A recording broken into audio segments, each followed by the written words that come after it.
What's up, guys? Gisu here. Hello and welcome to my Last Faith boss strategy series. In this video, I'm going to be covering the Burnt Apostate boss fight. And BAM! There it is.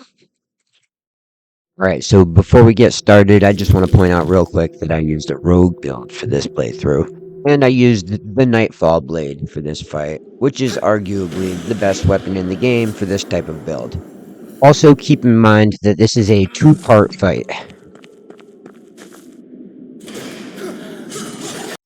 When the Burnt Apostate flashes white like this, she is about to do a wide area swipe attack that covers both sides of her.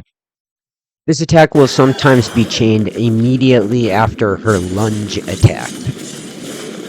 When she holds her staff above her head and it starts glowing orange, she is about to use her flame attack. 3 flames will shoot out of her staff and follow you around the arena. When the Burnt Apostate stops in place and points her staff straight forward, she is signaling the triangle dash attack. This move consists of a dash attack towards you, a second dash up and away towards the top of the screen, and a second attack diving back down towards you. When the Burnt Apostate stops and points her staff forward and at an upward angle, she is signaling her dive attack. She will dive upwards towards the top of the screen and back down towards wherever you are standing. When the Burnt Apostate stops and points her staff forward and at a downward angle, she is signaling her lunge attack. She will lunge across about 70% of the arena. This attack is sometimes followed up by a swipe attack. Flame attack is actually probably the hardest of her attacks to avoid because they home in on you. One good strategy is to stay as far away from them as possible until you have a better idea of where they're going, so that you can kind of do a little dance in and out and around them.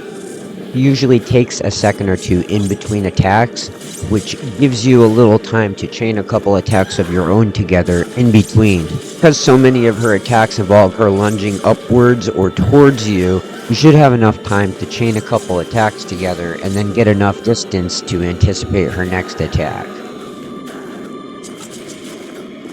Her dive and triangle attacks will target wherever you're standing when she reaches the top of the screen, so you can avoid damage by getting out of the way immediately after she hits the top. Because she's a smaller target and she moves around so much, it's harder to hit her with spells than it is other bosses. So you should mainly focus on just trying to hit her with melee attacks in between her moves. Okay, so now we're just going to fast forward real quick to the second phase of the fight. And when we get there, there's going to be a couple new attacks, as well as some changes made to her other attacks.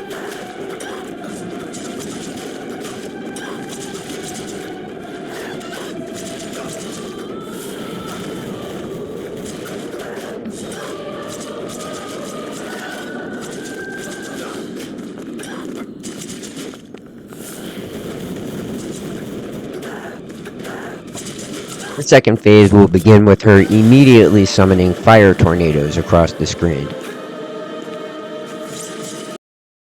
When she stops and points her flaming sword at an upward angle, she is signaling her fire tornado attack. She will fly off the screen at an upward angle and summon 4 rounds of fire tornadoes. You should have enough time in between rounds to find a safe space to stand in between the tornadoes. When she re-enters the arena after this attack, you need to be prepared to jump over the wall of flame that she will send sweeping across the screen. The dive attack will now also send out a wall of flame that you need to be prepared to jump over.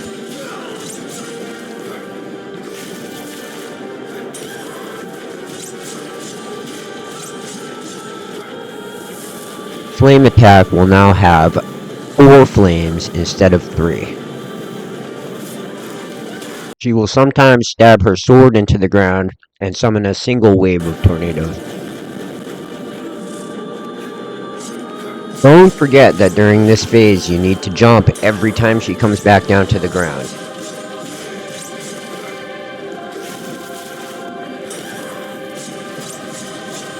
So if you can get a good amount of distance during the flame attack, you can position yourself to just kind of roll underneath them when they get close to you.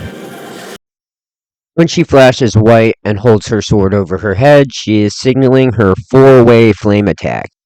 She will send 4 flaming projectiles shooting out in all directions. Strategy for this second phase really isn't too much different from the first phase, with the exception of the extra jumping every time she comes down to the ground. Flame tornadoes look a lot more intimidating than they actually are. This attack is actually a really good time to use a potion if you need to.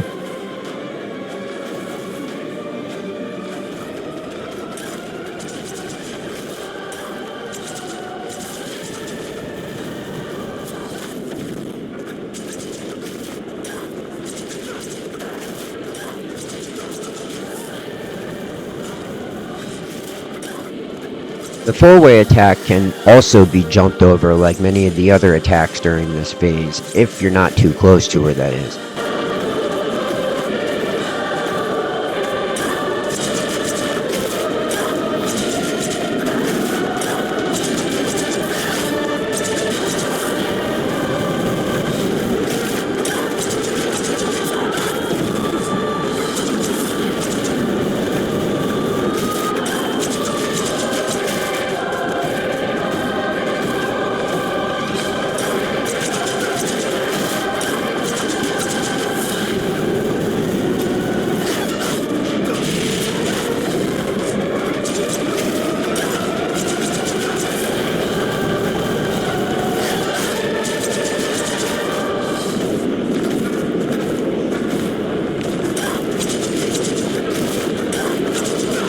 Alright, got her.